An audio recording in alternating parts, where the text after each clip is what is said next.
서울 아파트는 전세 매물도 줄어들고 있고요. 전세 네. 가격도 오르는 느낌입니다. 네. 어떻게 보시나요? 부동산에서 계약 만료 3개월 남았다고 세입자와 소통해 보라며 연락을 주셨더라고요. 이제 전세 가격을 네네. 좀 올려서 재계약을 할까요? 뭐 그렇죠. 말씀이신 것 같아요. 그렇죠. 그렇게 해서 하시거나 아니면 만약에 이제 많이 올랐다면 저 같으면은 매도 시점도 한번 저울질 해보는 것도 나쁘진 않을 것 같아요. 그러니까 매도해서 이제 다만 이제 취득세가 이제 예전보다 많아졌으니까 이제 그런 것도 좀 잘 따져보셔야 될 것 같아요. 어디에 있는 서울 아파트냐에 따라 그렇죠. 예. 이것도 다를 것 같습니다. 네, 사이코 사운드님, 네, 안녕하세요. 네. 반갑습니다. 네. 오랜만에 들어오신 것 같습니다. 네. 유튜브 보면 대략 26년부터 장기 하락장 온다고 입주 물량하고 중국발 침체를 근거로 들어서 이야기하는데 이 부분은 어떻게 생각하시나요? 저도 쇼츠 같은 거 좀 많이 봤습니다. 이런 거 막. 네. 어마무시합니다. 네. 근데 지금 여러분 이거를 생각하셔야 돼요. 지금 원희룡 장관이 추석 전에 부랴부랴 네. 왜 정책을 발표하려고 할까요? 왜 그래요? 지금 공급 물량이 턱없이 부족하다는 걸 정부에서 인지를 하고 있는 거예요. 그러니까 지금 민간 건설사들도 지금 PF 대출이 안 일어나고 하니까 네. 공급을 안 하고 지금 오히려 공급이 감소가 아마 내후년부터는 정말 2026년까지는 안 될 거, 그 공급이 없을 예정이거든요. 그러니까 이제 3기 신도시라도 빨리빨리 해서 이거를 그 공급을 늘려야겠다 이렇게 생각을 하는 거거든요. 네. 그러니까 지금 공급을 지금 안 하고 있다는 얘기는 제가 볼 때는 이게 지금 당장은 아니지만 2024, 2025, 2026년쯤은 되면은 공급 부족이 굉장히 심각해질 수가 있다. 그럼 2026년에 공급 부족이 심각해지면은 집값이 어떻게 되겠어요? 당연히 오를 수밖에 없는 거예요. 그리고 지금 분양권이나 기존 아파트 그 분양가도 계속 오르고 있지 않습니까? 그러니까 원자재 가격, 그 다음에 인건비, 토지 가격 이런 게 다 오르고 있기 때문에 앞으로 이런 분양 가격도 계속 오르고 최근에 광명도 10여 개 분양 완판됐잖아요. 네. 그것도 사람들 대한 분양가 높다고 판단하지만 사람들의 인식 자체가 감당할 수 있고 더 오를 거라고 생각하기 때문에 그게 이제 다 완판이 되는 거거든요, 사실은.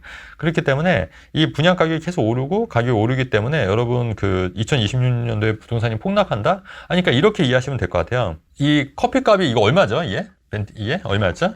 1,800원인가? 1,800원? 예, 근데 이제 물가 상승으로 이게 3,600원이 됐는데 아파트 가격 가치가 이게 반값이 될 수는 없잖아요. 이게 다시 이게 3,600원 됐던 게 다시 1,800원 떨어지긴 힘들지 않습니까? 같은 맥락이라고 봐요. 그러니까 물가 인플레이션, 그러니까 급여 많으신 받는 분들은 급여도 굉장히 많이 늘어났어요, 사실은. 근데 이제 내가 힘들고 급여가 안 느니까 이제 다 힘든 것 같지만 사실은 어떤 분들은 또 굉장히 돈을 많이 버신 분들이 굉장히 많이 있고, 그 다음에 자산 가치는 계속 오르고 있기 때문에 이런 부분을 감안했을 때 집값이 2026년도에 폭락한다, 이거는 그냥 기울 가능성이 저는 굉장히 크다고 보는 거예요. 그래서 그런 얘기에 너무 현혹되지 않으셨으면 좋겠다, 항상. 그래서 지금 정부에서도 지금 발등에 불이 떨어진 거예요. 이거 집값 올라갈까봐. 그러니까 지금 추이가 계속 원 장관은 집값 안 오를 거라고 얘기했는데 사실은 안 그렇지 않습니까? 집값이 이제 단기간 급등하니까 이제 발등에 불이 떨어졌으니까 빨리 정부 정책에서 발표를 해야 되는데, 네. 그게 이제 심사숙고해서 미리 계획을 짜서 발표를 하는 거랑 이제 임시방편으로 발표를 해서 오히려 시장에 더 그 불확실성과 오히려 더 부작용이 나는 경우도 굉장히 많았잖아요. 그래서 그것도 한번 좀 지켜봐야 될 것 같다는 얘기예요, 제 얘기는. 오히려 이제 충분히 이게 반응이 안 좋으면 오히려 이게 집값에 오르는데 지금 불쏘시개 역할을 할 수도 있다는 생각이 들 수도 있거든요. 네. 그러니까 그것도 한번 잘 보셔야 될 것 같아요. 약간 이게 조금 키워드가 네. 잘 맞는 것 같아요. 네. 불안한 상승. 네네. 약간 이게 조금 지금 분위기에 잘 맞는 게 아닌가. 네. 올라가긴 하는 것 같은데. 네. 약간 이렇게 하면서 올라가는. 맞아요. 갸우뚱한 거잖아요. 네. 그래서 요것도 제가 이제 누차 얘기했지만 가격이 급등하다 보니까 이제 매수자 입장에서는 추격 매수하기가 부담이 될 수밖에 없는 거죠. 그러니까 똑같이 내가 예전에 봤던 게 10억이었는데 그게 11억, 12억이 됐으면은 사실 좀 사기 좀 부담스럽잖아요. 살까 말까 고민하는 거고. 그렇기 때문에 당연히 지금 조금 이제 그런 부분이 있는 거고, 정고점을 넘어선 단지들도 굉장히 많다는 거 말씀드리는 거고, 다만 거래량은 많이 없는 편이다. 혼조 제자리 걸음이다, 이런 거고, 매물은 쌓이고 있다, 이런 거고요. 그래서 네. 이것도 한번 관심 있게 보시면 좋을 것 같고, 또 이제 금리가 6%대로 진입하다 보니까 부담이 된다. 제가 이제 다 말씀드렸던 내용이고요.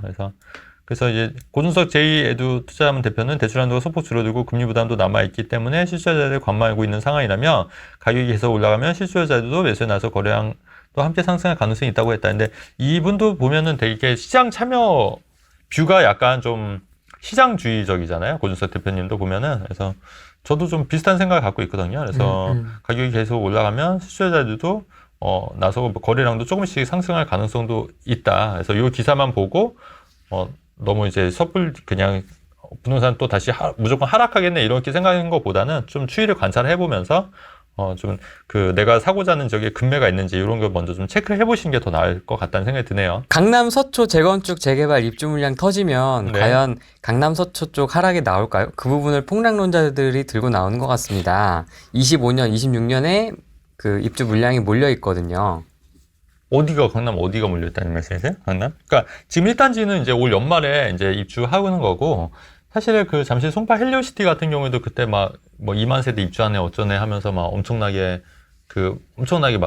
난리 났었잖아요. 그때 폭락한다고. 근데 실제로는 그렇지 않았잖아요. 그 다음에 이제 잠실 2008년도에 또 어떤 일이 있었냐면, 잠실 일대가 그때 한창 엘리트. 예, 그때 이제 항상 입주할 때니까, 그때는 가격이 좀 많이 떨어졌었어요, 실제로. 근데 그것도 잠깐이더라. 잠깐. 그러니까 이게 입주 물량이 많아지면 그게 잠깐인 거고, 송파일리오시티도 뭐 그때도 잠깐인 거고, 고덕동에도 왜 신규 아파트 많이 했지 않습니까? 근데 그때도 잠깐 한 몇 개월이었던 거니까 다 이게 잠깐이지 그게 뭐 계속 뭐 몇 년 이렇게 가지는 않더라고요. 그러니까 그런 사례들은 제가 계속 말씀드렸기 때문에 그거 한번 참고해서 보시면 될 것 같아요. 그러니까 그 잠깐일 때 오히려 역으로 이용하는 거예요, 여러분. 잠깐일 때 떨어질 때 그때 사는 거죠. 그러니까 고덕동 또 이제 입주 물량 막 쌓일 때 하남 미사 쪽 그때 막 엄청나게 떨어졌었거든요. 하남 미사 쪽도 그때 사신 분들은 또 괜찮았거든요. 그러니까 제 책에도 있지만, 그러니까 오히려 그렇게 역발상으로 이용하는 거예요, 투자는. 그리고 하남 미사도 요새 많이 올랐거든요. 그쪽도 아파트들 많이 올랐어요. 근데 그때가 좀 많이 떨어졌으니까. 근데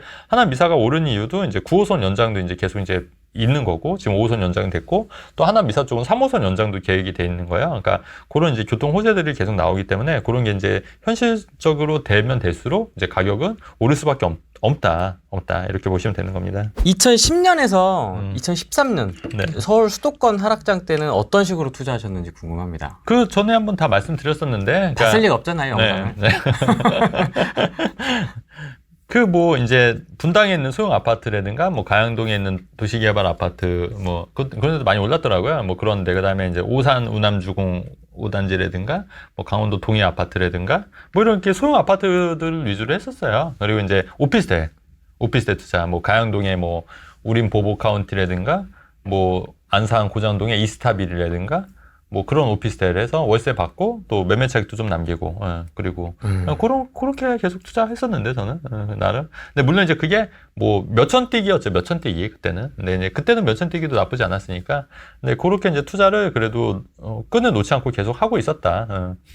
또 이제 기억에 남는 거는 이제 강원도 동해 아파트는 이제 뭐 워낙 가격이 싸니까 거기서 이제 500에서 50만 원 이렇게 월세도 받았었고 아파트에서. 근데 이제 너무 멀다 보니까 너무 힘들더라. 그래서 이제 그때 이후로 저는 이제 지방 투자는 좀 안 하게 됐습니다. 그래서 너무 멀리 가는 게 너무 힘들어서 이제 관리하는 것도 힘들고 그래서 안 하게 됐다. 그렇게 하는 거죠, 뭐. 대표님 책 잘 읽었습니다. 책에서는 부동산이 무조건 오른다는 가정하에 할 수 있는 전략들로 보이더라고요. 책에 대한 지적입니다. 네, 아니 근데 잠깐만, 그게 책에서 제가 부동산이 무조건 오른다는 건 아니고, 여러분 다만 화폐 가치의 하락으로 인해서 실물 자산을 갖고 있는 게 더 유리하다는 측면에서 말씀을 드리는 거지, 저도 부동산도 사이클이 있기 때문에 올랐다가 떨어질 수도 있다는 말씀을 드리는 거예요. 다만 이제 저평가된 부동산 위주로 사다 보면은 그런 리스크가 좀 많이 줄어들 수 있다는 거지. 그리고 이거 책을 이게 아는 만큼 보인다고 전혀 모르는 사람들은 이해를 못하는 분도 있더라고요. 아, 그래요? 네. 전 되게 재밌게 읽었는데. 그러니까 어느 정도 아는 거야, 이게. 아는 거구나, 나는. 그러니까 되게 재밌던데. 아는 분들은 이게 이해가 슬슬 이해가 되는데, 또 전혀 모르는 분들은 이게 뭐지? 뭐 이렇게 해서 아예 이해를 못 하는 거예요. 그러니까 이게 아는 만큼 이게 책에 보이는 거거든요. 그래서 어떤 분들은 또 제 책에 대해서 좀 이렇게 약간 악평 비슷하게 쓰신 분도 있더라고요. 뭐라고요? 그냥 내용이 그냥 현실적이지 않다는 둥. 근데 전혀 그렇지 않거든요. 그러니까 굉장히 현실적인 책인데도 불구하고 아마 본인이 경험이 없다 보니까 좀 잘 이해를 못 하시는 부분도 있는 부분이 있을 거다. 저는 그렇게 생각하는 거예요. 저희가 방송에서 이렇게 막 다 물건을 가끔씩 까기도 했는데도 현실적이지 않다. 그러니까 그거를 이제 보지 않고 이제 이 책만 보고 이제 생각을 하는 경우죠, 뭐. 그러니까 그래서 제가 생각하는 게 뭐냐면 모든 사람을 다 만족해 줄 수는 없다. 그렇긴 하죠. 네, 그래서 그거는 뭐. 하지만 대체적으로 평은 매우 좋습니다. 네네. 제가 모니터링을 맞습니다. 조금씩 네. 하고 있는데 네. 평은 매우 좋았다. 책에 오창 예시 주신 것도 예상과 다르게 역전세가 날 수도 있는데 이럴 땐 어떻게 방향을 바꾸시는지. 근데 역전세도 제가 이제 하는 게 뭐냐면 지금 반박하는 거예요, 지금 반박. 네. 제가 그 전세를 굉장히 싸게 놨기 때문에 그게 내년 5월에 제 만기가 돌아와요. 근데 전세가 아마 제가 볼 때 한 6천 정도 올려받을 수 있거든요. 전세만. 5, 6천 정도? 역전세가 난다는 의미는 자기가 너무 과도하게 받았을 때 문제가 되는 거지. 애당초 처음에 이제 내가 전세를 싸게 놓으면 역전세 날 일이 없어요, 사실. 그러니까 역전세는 너무 과도하게, 너무 자기 시세보다 훨씬 더 많이 받았을 때 역전세가 나는 거다. 그리고 오히려 여기 저 같은 경우 오히려 전세 가격 5, 6천만 원 현금이 더 들어오기 때문에 저는 역전세랑은 전혀 거리가 멀다는 얘기를 드리는 거죠. 만약에 날 수도 있잖아요. 날 수도 있죠. 그러니까 그거는 너무 과도하게 받았기 때문에 그런 거예요. 본인이. 과도하게. 그러니까 본인이 시장 가격보다 좀만 낮게 받으면 그렇게 역전세로 크게 부담되지는 않아요. 너무 그거를 완전히 끝까지 받다 보니까. 바짝 땡기는 거. 막 500까지, 500단위까지 막 다 바짝 땡기려고. 그러다 보니 역전세가 나는 거지. 사실 시장 가격보다, 저는 근데 시장 가격보다 조금씩 낮게 받는 편이거든요. 그렇게 됐을 때 역전세가 날 일은 거의 없었습니다. 이거. 그게 그렇더라고요. 이렇게 계약 처음에 최초 계약 할 때는 조금 기분이 좀 그냥 그렇거든요. 왜냐면 내가 전세 최고가로 맞춘 게 아니기 때문에. 그냥 그런데 이제 2년 지나고 4년 지나면 마음이 되게 편안해져요. 그럼요. 되게 편안해져요. 그럼요. 그렇죠. 싸게 하니까. 싸게 하니까. 또 금방 들어올 사람이 있으니까. 내가 이 단지에서 제일 싸. 그렇지. 이러면은 되게 좀 마음이 편안해지는. 그렇죠. 그런 게 있긴 하더라고요. 근데 너무 많이 받으면 오히려 역전세로 이제 힘들어지는 경우가 더 많더라. 그러니까 그런 식으로 또 여러 채 사면 어떻겠어요. 매년 만기 돌아올 때마다 진짜 미치는 거예요. 그 역전세 메꾸려면 그거 뭐 몇천만 원씩고 또 여러 개면은 몇천만 원, 몇 억씩 뭐 계속 나가야 되잖아요. 맞아요. 그래서 좀 넉넉한 마음으로 전세를 세팅하는 게 그럼요. 좀 괜찮더라고요. 저도 해보니까. 여러분 갈아타기 하실 때 먼저 상급지로 오려고 하면은 이제 하락장일 때, 그러니까 올해 작년 연말이나 올해 초가 되게 굉장히 좋았던 타이밍이잖아요. 팔고 사기. 근데 문제는 뭐냐면 안 팔리니까 문제인 거예요. 그러니까 내가 팔고 싶어도 안 팔리는 거잖아요. 그렇다고 하면은 안 팔리니까 이게 하고 오히려 상급지가 더 빨리 오르니까 내가 팔고 바로 사기에는, 그렇다고 이거 사고 팔기에는 좀 부담이 되는 거죠. 왜냐면 샀는데 이게 내게 안 팔리면은 그것도 되게 스트레스거든요, 사실은. 그럼 어떻게 빨리 팔 거냐? 방법은 여러분 하나밖에 없어요. 그냥 최저가로 던지는 수밖에 없는 거야. 그러면 최저가로 던져더라도 바로 사면은 된다는 거예요, 제 말은. 그러니까 상급지로 갈 때 만약에 내가 이거를 좀 싸게 팔더라도 절대 손해가 아닌 거예요, 여러분. 손해가 아니다. 왜냐면 팔고 바로 잡으면 되기 때문에. 그래서 어떤 분들은 500만 원, 1000만 원 때문에 못 파신 분들이 있거든요. 까이는 거 싫어서. 그래서 그런 생각을 버리시고, 그러니까 만약에 내가 상급지로 정말 갈아탈 의향이 있으시면 하락장일 때 내 거를 조금 더 싸게 처분해서라도 빨리 갈아타시는 게 더 현실적으로 맞는 방법이다. 그래서 그렇게 하면은 상급지로 갈아탈 수가 있기 때문에 그 말씀을 좀 드리고 싶어서 이 기사 좀 갖고 온 거예요. 그래서 그리고 싸게 파는 게 절대 손해가 아니다. 왜냐면 다른 걸 빨리 잡으면 되니까. 어떻게 보면은 이것도 다 생각의 그 관점을 바꾸는 거죠. 근데 그 갈아타기를 할 때 손절매를 하면서 갈아타는 거잖아요. 네네. 그러니까 손절매를 하는 거는 지금 즉시 손해가 나는 거고, 뭐 마이너스 그렇죠. 1000이든 2000이든. 그리고 사는 거에 대한 이익 실현은 또 나중에 되니까. 불확실성이 크니까. 이게 이제 차이가 있으니까 이제 좀 이게 쉽지가 않은 거예요. 맞아요. 근데 이제 그럼에도 불구하고 갈아타기에는 하락장일 때 굉장히 좋았던 거고, 가장 좋은 거는 하락장일 때, 하락장 진입 전에 먼저 내 거를 털고 하락장 진입했을 때 상급지에 사는 게 가장 좋긴 하거든요. 그거는 거의. 근데 실제로 그런 분들이 꽤 계셨어요. 그래요? 쉽지 않은데. 근데 미리 팔아서 오신 분들이 있었어요. 팔고 현금을 들고 오셨던 분들이 있었기 때문에 그분들은 강남이나 이런 거 살 수가 있었던 거예요. 미리 팔고. 그거 진짜 쉽지 않더라고요. 쉽지 않아요. 그러니까 운때도 맞아야겠지만 어쨌든 본인 욕심 안 내고 그 전부터 처분하려고 굉장히 많이 노력을 했다는 거죠. 상급지로 갈아타기 위해서. 그래서 막상 이게 처분이 되니까 또 이제 상급지로 갈아탈 좋은 기회들이 왔었던 거죠. 대표님께서는 그럼 지금 데드캣이라고 보진 않으신 건가요? 네, 보지 않는다고 말씀드렸습니다. 그래서 자, 우리 한 번만 다시 정리할게요. 못 보신 분들도 계실 수 있으니까. 알겠습니다. 자, 제가 여러분 한번 잘 생각해 보세요. 제가 작년 연말 올해 초에 숲 집값이 바닥이니까 그때 한번 사시는 것도 강남이나 서울 쪽에 사시는 것도 괜찮다. 제가 말씀드렸었어요. 그리고 실제로 지금 많이 올랐습니다. 그 다음에 올 하반기 제가 전세 나는 없을 거라고 말씀드렸었어요. 그래서 이제 근데 오히려 지금 전세 가격이 오르고 있고요. 그 다음에 지금 서울에 있는 추경 매수하는 것보다는 이제 수도권에 있는 아파트가 오히려 더 저평가된 아파트가 투자 가치가 있다고 제가 지난 시간인가 아마 지지난 시간에 아마 상담하면서 아마 그런 얘기를 했을 거예요. 근데 이제 실제로 그런 기사들이 올라오고 있고요. 그래서 이제 제가 다음 예측은 뭐냐면 이제 예. 수도권 아파트가 많이 올랐다. 그다음에 서울과 수도권의 격차가 많이 줄어들었다. 이런 기사가 반드시 나올 겁니다, 여러분. 반드시 나올 거예요. 그러면 그때가 오히려 서울 투자의 타이밍이다.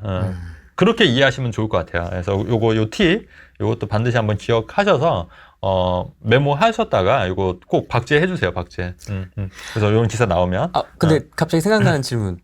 그때 네. 당시에 네. 수도권과 서울의 격차가 줄어들었다 했을 네. 때의 네. 서울 절대가하고 네. 지금의 서울 절대가 네네. 좀 차이가 있지 않을까요? 오히려 좀 저는 비슷할 것 같은데요. 조금 오히려. 더 올라가지 않을까요? 그러니까 뭐 올려더라도 뭐 약간, 그러니까 그럼에도 불구하고 우리가 이제 투자할 때 항상 보여야 되는 게 항상 상대적인 거잖아요. 그러니까 예를 들어서 뭐 동탄이 진짜 20억인데 서울 아파트가 동탄이 막 15억인데 뭐 서울 아파트가 뭐 진짜 16억이다. 그러면 당연히 서울 아파트 사야 되는 게 맞는 거죠.